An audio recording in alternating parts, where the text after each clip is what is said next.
یہاں آگے بڑھنے کا مطلب نہیں ہے کہ بالکل آپ اٹھ کر جو ہے نا کہیں اور چلے جائیں. خیر اگر پیشاب وغیرہ کی ضرورت ہو تو آپ حضرات اپنی ضرورت سے فارغ ہو جائیں. ابھی استقبال ٹھیک ہے. معزز حضرات، آپ لوگ جانتے ہی ہیں کہ آنے والے مقرر خاص کا ہم استقبال ہمیشہ پھولوں کے ہار سے کرتے ہیں. ہاں کرسی بٹھا دو. اسی بات کو روایت کو زندہ رکھتے ہوئے میں آپ تمامی حضرات سے گزارش کرتا ہوں کہ حضرت نوری بابا کرسی پہ رونق افروز ہو رہے ہیں. آپ لوگوں کو جلد سے جلد آنا ہے اور استقبال کرنا ہے. حضرت نوری بابا خلیفہ مفتی اعظم ہند، خلیفہ مفتی اعظم ہند نوری بابا، نوری بابا.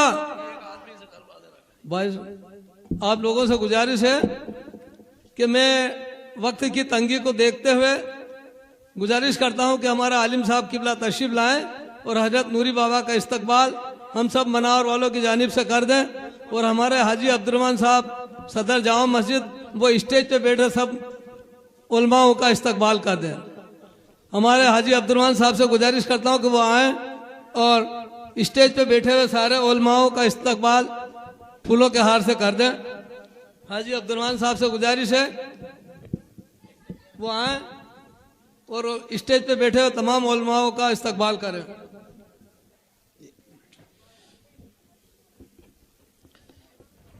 آپ لوگ پرسکون کے ساتھ بیٹھ رہے ہیں. حضرت بابا صاحب 12 سال کے بعد تشریف لائے ہیں. نہیں مجھ سے پہلے بھی آئے ہیں. خیر ہاں بھول تو ہو ہی جاتی ہے. ہاں راجدھانی کا جب افتتاح تھا تب بھی حضرت تشریف لائے تھے. عالم صاحب کا بھی استقبال کر دیں. نہیں میرا نہیں، بالکل ہار پہنا کہ مجھے ہرائیے مت. ہاں جو حضرات گئے ہوئے ہیں ان سے میری مؤدبانہ گزارش ہے کہ آپ حضرات آ جائیں. میرا ہار آپ ہی پہن لیجیے تاکہ ہمیشہ ہارے رہے.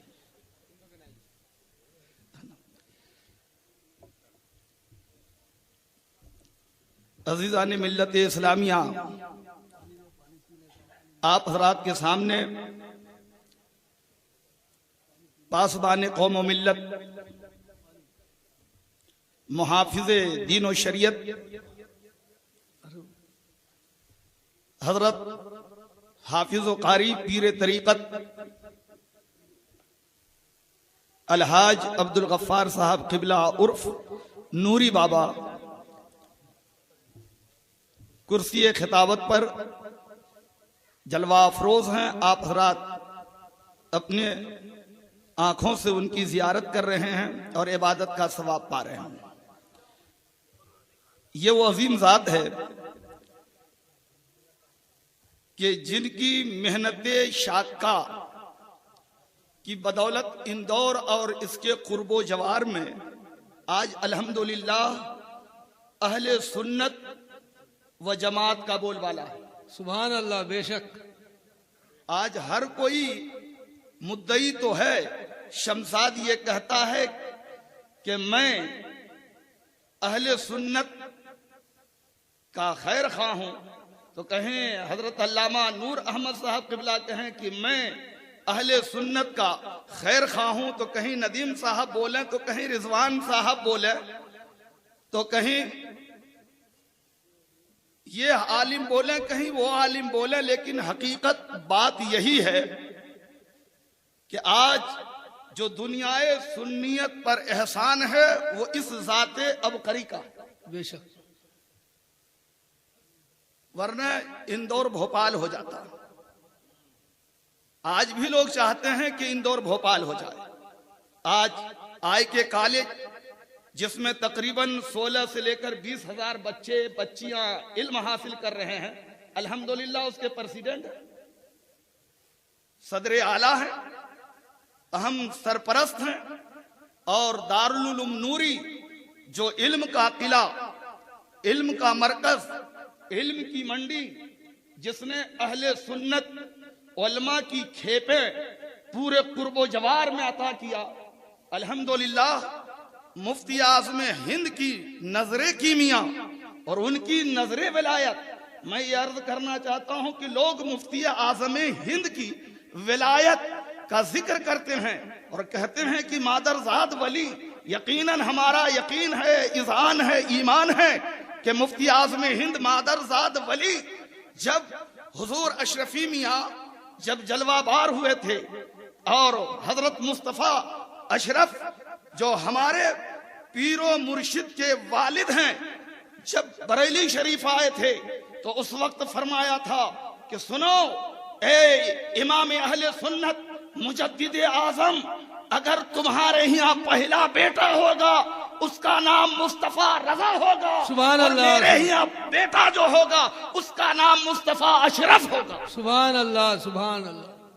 اللہ نے ہمارے دادا پیر کی زبان میں وہ برکت رکھی جو کہا جاتا ہے جو جذب کے عالم میں نکلے لب مومن سے، جو جذب کے عالم میں نکلے لب مومن سے وہ بات حقیقت میں تقدیر الہی ہے.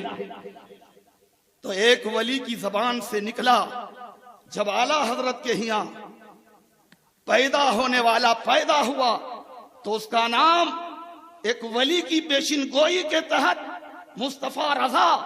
اور جب خود مصطفیٰ اشرف کے ہاں جب حضور اشرفی میاں کے ہاں جب لڑکا پیدا ہوا تو اس کا نام مصطفیٰ اشرف رکھا گیا. سبحان اللہ، سبحان اللہ. تو یہ ولیوں کے معاملے ہیں، یہ رضویت اور یہ اشرفیت، یہ حقیقت میں سب غلام غوث ہے، غوث اعظم کے در کے سب گدائی ہیں. اس لیے یاد رکھیے آج ساری دنیا اولیاء اللہ سے محبت کرتی ہے. بے شک ساری دنیا اولیاء اللہ سے محبت کرتی ہے. اولیاء اللہ سے محبت و عقیدت یہ وہ مضبوط رشتہ ہے جو دنیا سے لے کر آخرت تک کام میں آنے والا. سبحان اللہ. قیامت کے دن ماں نفسی نفسی کہے گی، بیٹی نفسی نفسی کہے گی، باپ نفسی نفسی کہے گا، بیٹا نفسی نفسی کہے گا، بھائی نفسی نفسی کہے گا، یار نفسی نفسی کہے گا، شوہر نفسی نفسی کہے گا، بیوی نفسی نفسی. اور عالم یہ ہے کہ میاں حضرت آدم نفسی نفسی کہیں گے، حضرت نوح نفسی نفسی کہیں گے، حضرت ابراہیم نفسی نفسی کہیں گے، حضرت عیسیٰ نفسی نفسی کہیں گے، حضرت موسیٰ نفسی نفسی کہیں گے. لیکن خدا کی قسم قرآن پاک اٹھا کر دیکھو یہ اولیاء کاملین کی وہ مقدس جماعت ہے جو میدان قیامت میں بے خوف و خطر ہوگی. سبحان اللہ. بے خوف و خطر. اور الحمدللہ یہ ایسی بے خوف و خطر کہ اپنے محبوبین اپنے چاہنے والوں کی یہ جماعت دستگیری کرے گی. محبوبین آپ جو لنگر بنا رہے ہو، آپ جو جلسہ کر رہے ہو، آپ جو تاجدار اولیاء کانفرنس منعقد کر رہے ہو، آپ جو اس میں شرکت کر رہے ہو، آپ جو اس میں دامے درمے قدمے سخنے باتیں حصہ لے رہے ہو، یاد رکھو یہ اولیاء کرام قیامت کے دن آپ کی مدد کریں گے. اللہ تبارک و تعالی فرمائے گا اے عبد القادر بلا حساب اور کتاب جنت میں چلا جا، اے معین الدین اجمیری بلا حساب اور کتاب جنت میں چلا جا، اے قطب الدین بختیار کاکی بلا حساب و کتاب جنت میں چلا جا، اے فرید الدین گنجے شکر بلا حساب و کتاب جنت میں چلا جا، اے نظام الدین اولیاء بلا حساب و کتاب جنت میں چلا جا، اے صابر کلیری بلا حساب و کتاب جنت میں چلا جا، اے نصیر الدین چراغ دہلوی بلا حساب و کتاب جنت میں چلا جا، اے مخدوم اشرف جہانگیر شاہ سمنانی بلا حساب و کتاب جنت میں چلا جا، اے احمد رضا خان فاضل بریلوی بلا حساب و کتاب جنت میں چلا جا. لیکن یہ اولیاء کہیں گے مولا ہم اپنے ماننے والے کو چھوڑ کر جنت میں نہیں جائیں گے. یہ حدیث سے بول رہا ہوں، ادھر ادھر سے نہیں بول رہا ہوں. یہ اولیاء کے کاملین کہیں گے مولا ہم جنت میں کیوں جائیں، ہم جنت میں نہیں جائیں گے. اب سنیے حدیث پاک. وہ کہیں گے کہ مولا ہم اپنی نیاز کرنے والوں کو بھولیں گے آج نہیں, ہم اپنے نام پر جلسہ کرنے والوں کو بھولیں گے نہیں, ہمارے محبت کا دم بھرنے والوں کو ہم بھولیں گے نہیں. کیوں؟ اس لیے کہ کانو یصلون معنا, وہ لوگ ہمارے ساتھ نماز پڑھتے تھے. کیا کہیں گے؟ غوث اعظم کہیں گے مولا جو لوگ ہمارے ساتھ نماز پڑھتے تھے وہ کانو یصومون معنا, وہ لوگ ہمارے ساتھ روزہ رکھتے تھے. وہ کانو یحجون معنا, وہ لوگ ہمارے ساتھ حج کرتے تھے. وہ کانو یعملون معنا, اور وہ لوگ ہمارے ساتھ طواف کرتے تھے, ہمارے ساتھ تلاوت کرتے تھے, ہمارے ساتھ ذکر کرتے تھے, ہمارے ساتھ تسبیح پڑھتے تھے. اے مولا جو ہمارے ساتھ نماز پڑھنے والے ہوں, جو مولا ہمارے ساتھ روزہ رکھنے والے ہوں, جو ہمارے ساتھ حج کرنے والے ہوں, جو ہمارے ساتھ نیکی کرنے والے ہوں, مولا اگر وہ کسی وجہ سے تیری گرفت میں آ گئے اور میں ان کو چھوڑ کر چلا جاؤں, یہ میری محبت گوارا نہیں کرتی. رب فرمائے گا مناور میں جو لوگ تیری محبت کا اظہار کر رہے تھے, بتاؤ کیا تم ان کو پہچانتے؟ اندور والوں کو پہچانتے؟ ہندوستان والوں کو پہچانتے؟ بتاؤ تم ایران اور عراق والوں کو پہچانتے؟ وہ اولیاء کرام کہیں گے ہاں اے خدا ہم سب کو پہچانتے, سبحان اللہ, ہم سب کو پہچانتے.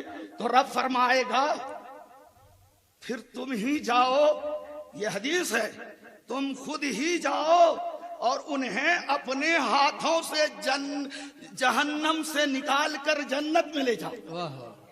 انہیں اپنے ہاتھوں سے نکال کر جہنم سے جنت میں لے جاؤ. اب میں عرض کر دوں کہ اللہ تبارک و تعالی یہ بھی تو ارشاد فرما سکتا تھا, اے فرشتوں عبد القادر کے ماننے والوں کو جہنم سے نکال کر جنت دے دو. اللہ یہ بھی تو فرما سکتا ہے کہ اے فرشتوں معین الدین اجمیری کے چاہنے والوں کو جہنم سے نکال کر جنت میں پہنچا دو.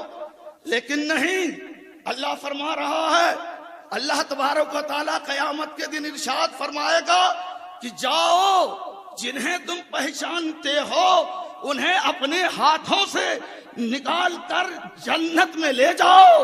کیوں؟ اس لیے کہ جو لوگ آج ولیوں کی توہین کر رہے ہیں, ولی کے اختیار کی توہین کر رہے ہیں, ولی کی قوت کی توہین کر رہے ہیں, ولی کی طاقت اور قوت کا انکار کر رہے ہیں, کل قیامت میں ولیوں کی طاقتوں کا اظہار کیا جائے گا. دیکھو یہ وہی اولیاء کرام ہیں کہ جن کی توہین کی جا رہی تھی, آج وہ خود اپنے ہاتھوں سے اپنے چاہنے والوں کو جہنم سے نکال کر جنت کی بہاروں میں لے جائے. یہ عالم ہوگا میاں, سمجھے؟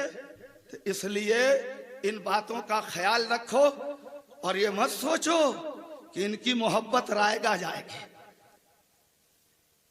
فتاوائے نصفی میں ایک حدیث سنا دوں اور حضرت کا خطاب آپ سنیں. ہمارے ہی یہاں کوئی فارمیلٹی نہیں ہے, جو بات ہے وہ ریئلٹی ہے, حقیقت ہے. حضور صلی اللہ علیہ وسلم نے ارشاد فرمایا کہ جب کوئی عالم دین کسی محفل میں آئے اور اس محفل والے میرے اس نائب کی عزت کے لیے کما حقہ کھڑے نہ ہوں, حضور فرماتے ہیں ایسا شخص میری شفاعت سے محروم, اللہ, شفاعت سے محروم. اور فرمایا سنو, جو میرے نائب عالم دین کو کھانا کھلائے گا, پانی پلائے گا, انہیں نظر پیش کرے گا, نذرانہ دے گا, حضور صلی اللہ علیہ وسلم نے ارشاد فرمایا اللہ تبارک و تعالی اس خدمت کی برکت سے گویا بچہ نہیں, ڈسکو ڈانسر بچہ نہیں, یہ ادھم مچاتے ہیں، نہیں تو ہماری ہی اولاد ہے نا. تو بھائی جیسی ڈائی جیسا سانچا ہو ویسے ہی مال. تو مال کیسا بنے گا؟ جیسا سانچا ہوگا ویسے ہی تو مال ڈھلے گا. تو بہر کیف اب عالم یہ ہے کہ اللہ کے پیارے رسول نے فرمایا کہ سنو، اللہ تبارک و تعالی اسے نیک صالح بیٹا عطا فرمائے گا. وہ بیٹا جب نیک ہوگا تو نمازی ہوگا، جب بیٹا نیک ہوگا تو روزے دار ہوگا، جب بیٹا نیک ہوگا تو حاجی ہوگا، اور جب بیٹا نیک ہوگا تو ماں باپ کا خادم ہوگا. پھر ندیم صاحب کو چیخنے کی ضرورت ہی نہیں پڑے گی، رضوان صاحب کو کچھ بتانے کی ضرورت ہی نہیں پڑے گی، فاضل جلیل کو کچھ پند و نصیحت کرنے کی ضرورت ہی نہیں پڑے گی.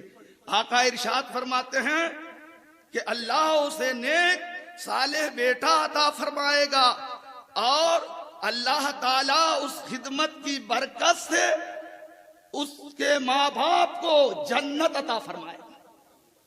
تو اب بتائیے، آپ کے سامنے ایک عظیم ہستی خلیفہ مفتی اعظم ہند، اگر آپ کو مفتی اعظم ہند کی ولایت پر یقین ہے تو پھر ان کی نگاہ انتخاب پر آپ کو کیوں نہیں یقین ہے؟ بے شک انہوں نے منتخب کر کے اندور والوں کو دیا ہے، اور کون سا بندہ دیا ہے؟ خدا کی قسم، آج اگر عبد القادر یعنی قادر کا بندہ، جسے ہم غوث سمدانی کہتے ہیں، محبوب سبحانی کہتے ہیں، شہباز آسمانی کہتے ہیں، جنہیں ہم پیرے پیرا کہتے ہیں، جنہیں ہم میرے میرا کہتے ہیں، بتاؤ وہ غوث اعظم کا اصلی نام عبد القادر جب دنیا ولیوں کی ولایت کا انکار کر رہی تھی تو اللہ نے اپنی قدرت کا مظاہرہ کرنے کے لیے بغداد میں ایک ایسے بندے کو پیدا کیا کہ اس نے کہا، سنو، میں خدا تو نہیں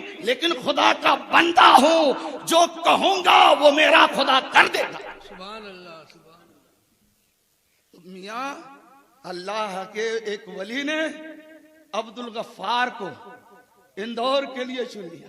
اے اندور اور قرب و جوار والو، اگر تم مجرم ہو، اگر تم گنہگار ہو، اگر تم پاپی ہو تو یاد رکھو الغفار کا بندہ، بخشنے والا، جو بہت زیادہ بخشنے والا خدا ہے، اس کا بندہ ہے، اور اسے میں تجھے دے رہا ہوں. یاد رکھو یہ تمہاری بھول چوک پر نظر نہیں رکھیں گے، تم انہیں ستاتے رہو گے، ان کی خلافت کا انکار کرتے رہو گے، یہ تمہیں نوازتے چلے جائیں گے، یہ تمہیں دیتے چلے جائیں گے. اس لیے اے مسلمانوں یاد رکھو یہ وہ عظیم ذات ہے جن کی وجہ سے آج الحمدللہ اندور اور قرب و جوار میں اہل سنت کا بول بالا ہے، باطل کا منہ کالا ہے. انشاءاللہ ہم سب یہاں بھی سب سے ارفع و اعلیٰ ہیں، اور قیامت میں بھی انشاءاللہ مصطفیٰ جان رحمت صلی اللہ علیہ وسلم کے لواء الحمد کے نیچے ارفع و اعلیٰ رہیں گے. اب آپ اگلا خطاب خلیفہ مفتی اعظم ہند نوری بابا سے سماعت فرمائیں. بہت دن کے بعد تشریف لائے ہیں. کل انسان مرکب من الخطأ والنسیان، ہر انسان ایک غلطی کا پتلا ہے، غلطی ہوتی ہے. اس لیے اگر کسی سے کوئی غلطی ہو جائے، خطا ہو جائے، تو یاد رکھو تمہیں ادھر ادھر جانے کی ضرورت نہیں ہے. رات کی تاریکی میں خدا کی قسم اپنے بند کمرے میں تم خدا کو یاد کرو، اپنے گناہوں پہ پشیمان ہو جاؤ، خدا تمہاری خطاؤں کو بخش دے گا. حدیث قدسی ہے کہ اللہ تبارک و تعالی جب پاپی کے اوپر، مجرم کے اوپر، گنہگار کے اوپر جب اپنا عذاب نازل کرنا چاہتا ہے تو وہ مسجد آباد کرنے والوں کی طرف دیکھتا ہے. جب کسی گاؤں میں وہ اپنا عذاب نازل کرنا چاہتا ہے تو مسجد کے آباد کرنے والوں کی طرف دیکھتا ہے. تو دیکھتا ہے کہ جہاں میرے پاپی مجرم گنہگار بندے ہیں وہیں پر کچھ نیکوکار ہیں جو سجدہ کر رہے ہیں، جو رکوع کر رہے ہیں، جو نماز پڑھ رہے ہیں، جو تسبیح پڑھ رہے ہیں، جو رب کا ذکر کر رہے ہیں، جو رب کی پاکی بیان کر رہے ہیں۔ رب فرماتا ہے پھر میں ان بندوں کو دیکھتا ہوں تو وہ آپس میں جو محبت کرتے ہیں وہ خدا کی رضا کے لیے کرتے ہیں، اور پھر جب رات کی تاریکی ہوتی ہے تو آخری پہر وہ اپنے خود گناہوں پہ پشیمان ہوتے ہیں، توبہ اور استغفار کرتے ہیں۔ تو رب کائنات ارشاد فرماتا ہے سنو صرفت عنہم العذاب، ان ولیوں کی برکت سے اس گاؤں والے کے سر سے اپنا عذاب اٹھا لیتا۔ سبحان اللہ سبحان اللہ۔ اس لیے جرم چھوڑو، خطا چھوڑو، پاپ چھوڑو اور مسجد میں آ جاؤ۔ آج کچھ نمازی ہیں جس کی برکت سے ہمارے سر سے عذاب دور ہو رہا ہے۔ آج ہمارے بیچ ایک خلیفہ مفتی اعظم ہند ہیں، آپ کے چند بول ہوں کہ بہت بول ہوں، آپ انہیں تبرک سمجھ کر حاصل کیجئے اور اپنے دامن میں لے کر جائیے۔ انشاءاللہ آپ کی دنیا بھی سنور جائے گی اور آخرت بھی سدھر جائے گی۔